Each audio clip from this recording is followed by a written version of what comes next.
इतना आता है। आज हम लेट डे मम्मी इसके लिए लेना पड़ेगा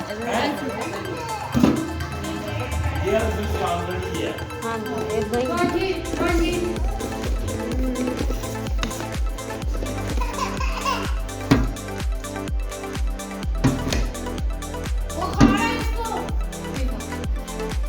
चाट रहा है ਆਈ ਜਾਂਦਾ ਜਾਂਦਾ ਜਾਂਦਾ ਇਹਨਾਂ ਨੂੰ ਚਾਚੇ ਨੂੰ ਮੈਂ ਕਿੱਥੇ ਜਾਣਾ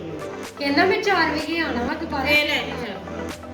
ਨਹੀਂ ਨਹੀਂ ਕੁਛ ਨਹੀਂ ਹੁੰਦਾ ਤੂੰ ਜਾ ਇਹਨੂੰ ਨਾਲ ਲੈ जा चल जा ਜਾ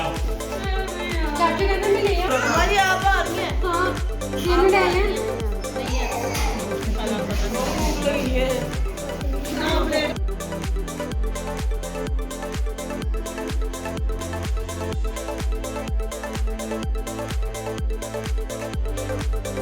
Thank